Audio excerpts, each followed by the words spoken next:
Good evening. Welcome to South Asia Newsline. I'm Yeshi. Here are the top stories we're tracking for you on Wednesday, the 2nd of February. Budget a step towards modern self-reliant India, says PM Modi.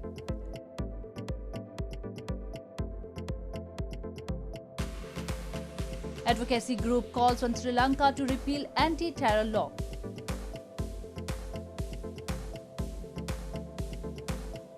And female students join male peers as Afghan universities reopen. And now for all the details.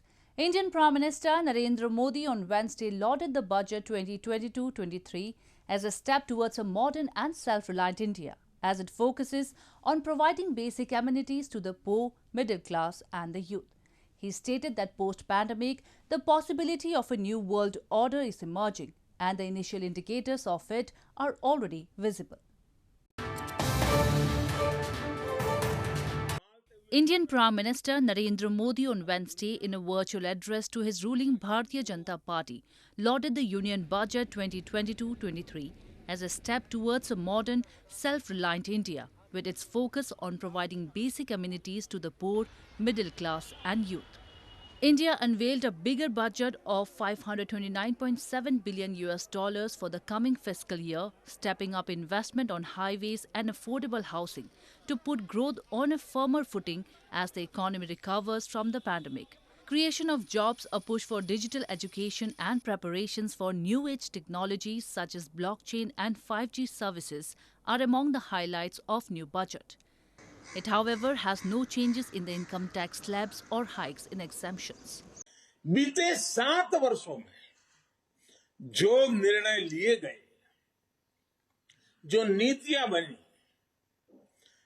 पहले की जिन नीतियों में गलतियों को सुधारा गया, उस वजह से आज भारत की अर्थव्यवस्था का निरंतर विस्तार हो रहा है. India has allocated rupees 6,292 crore for development assistance to other countries, mainly in its neighborhood, including Taliban-ruled Afghanistan. Bhutan has got the maximum outlay, followed by Nepal and Myanmar.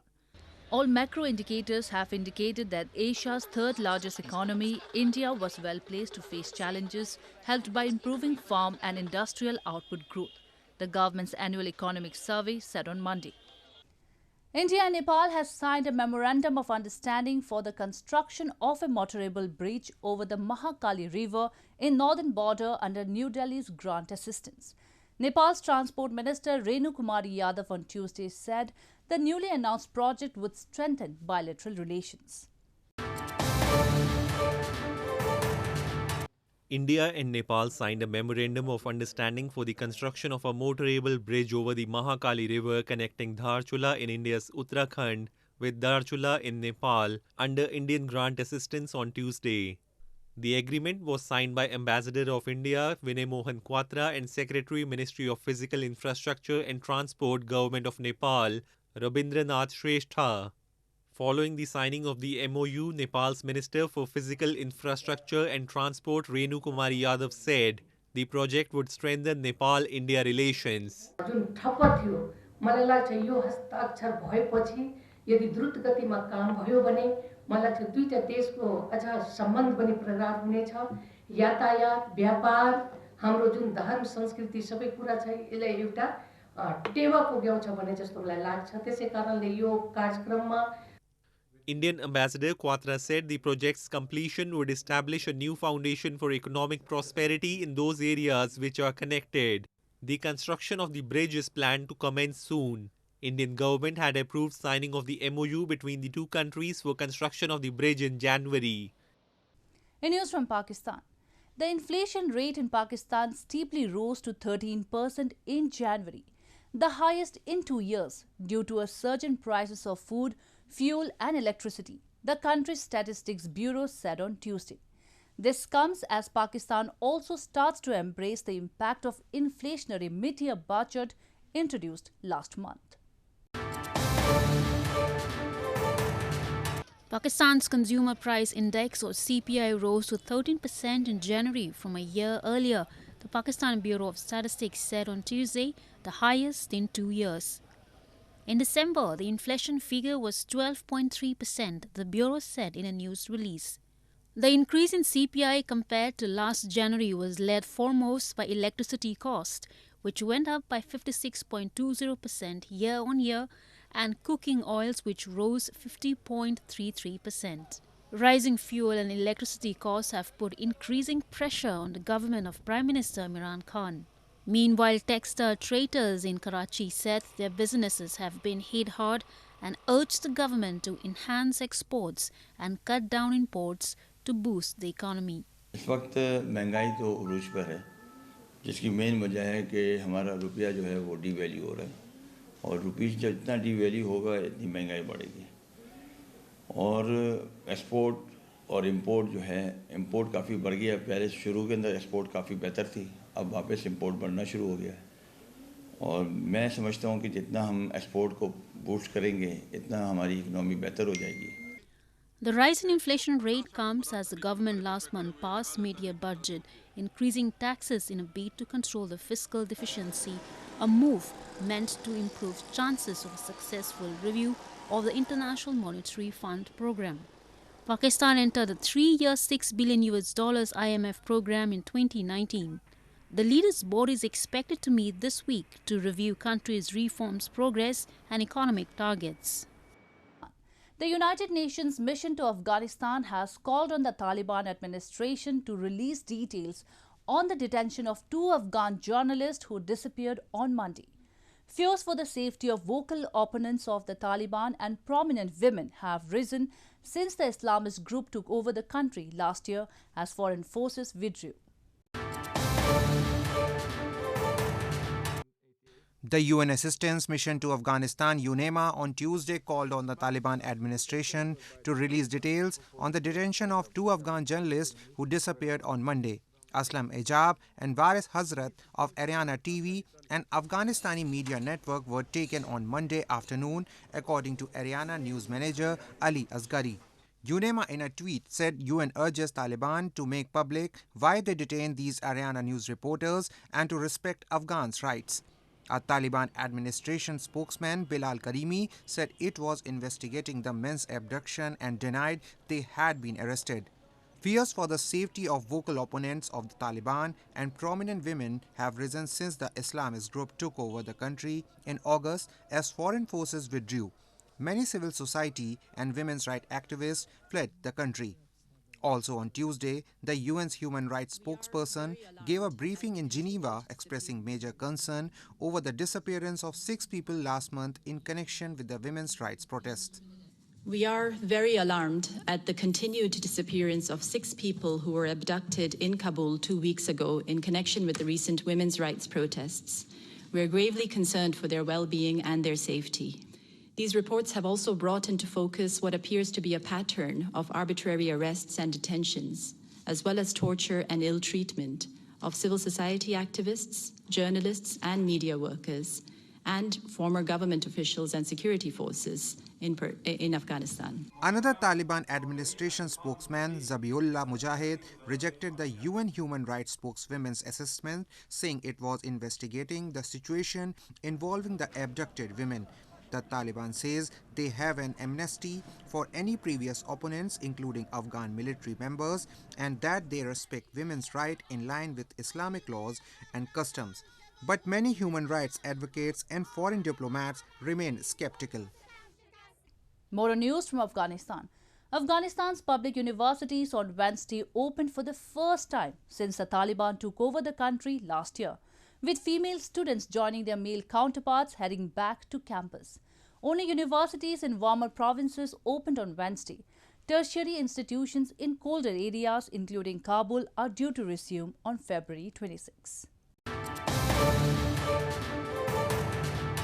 Public universities in Afghanistan on Wednesday opened for the first time since the Taliban took over the country last year, with female students joining their male counterparts heading back to campus. The Taliban administration had not officially announced its plan for female university students, but education officials told Reuters women were permitted to attend classes on the proviso they were physically separated from male students. Only universities in warmer provinces opened on Wednesday. Tertiary institutions in colder areas, including Kabul, are due to resume on February 26th. The United Nations late on Tuesday praised the inclusion of female students at the country's public universities, appearing to indicate officials' confirmation. UN Secretary General Special Representative for Afghanistan Deborah Lyons on Wednesday tweeted, "Let's all support the return of Afghan young female and male students to the universities across Afghanistan." Under its previous rule from 1996 to 2001, the hardline Islamist Taliban had barred women and girls from education. The group says it has changed since resuming power on August 15 as foreign forces withdrew, but has been vague on its plans. And high school-aged girls in many provinces have still not been allowed to return to school. Some private universities have been reopened, but in many cases, female students have not been able to return to class. The international community has made education of girls and women a key part of its demand as the Taliban seek more foreign aid and the unfreezing of overseas assets. Moving on to news from Sri Lanka.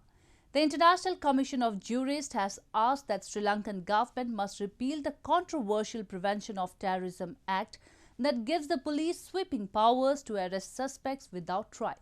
This comes after the government proposed reforms in the law, which the advocacy body has termed woefully inadequate.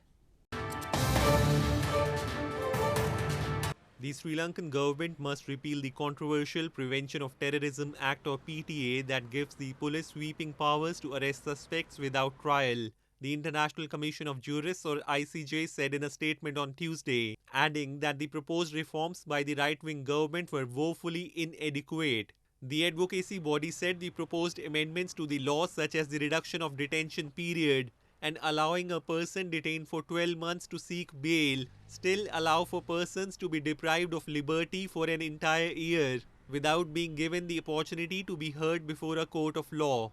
The proposed amendments have come before a session of UN Human Rights Council in March, which had last year called for a timeline to be set for PTA's comprehensive review or repeal.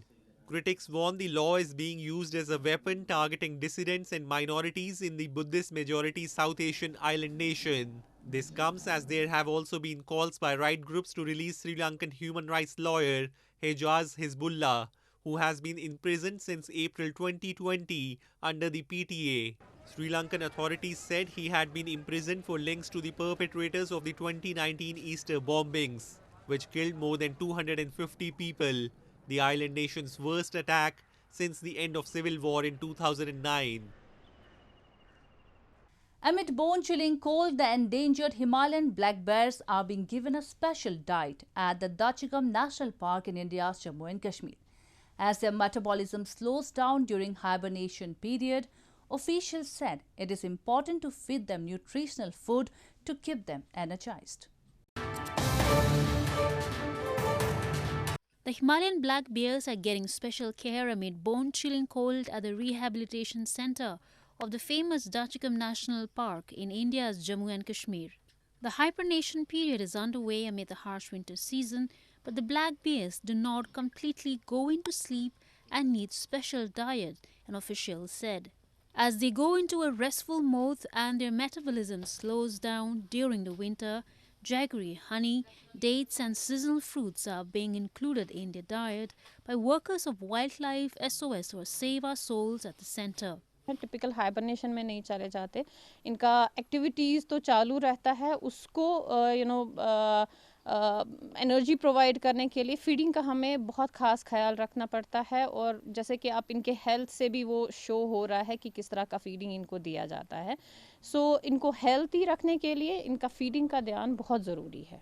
As they go into a restful mode and their metabolism slows down during the winter, jaggery, honey, dates and seasonal fruits are being included in their diet by workers of Wildlife SOS or Save Our Souls at the center. The endangered Himalayan black bear is found in the Himalayan belt stretching from Kashmir to northeastern Assam state. It is large yet compact amongst the 3 bear species found in India. The other 2 are the brown bear and the sloth bear. Well, that's all we have for you from South Asia this evening. Now our viewers can watch the show on SouthAsiaNewsline.com. You can also visit us on Facebook.com/Asia Newsline and follow us on Twitter @Asia Newsline. That's all in tonight's edition. We will see you same time tomorrow. Good night.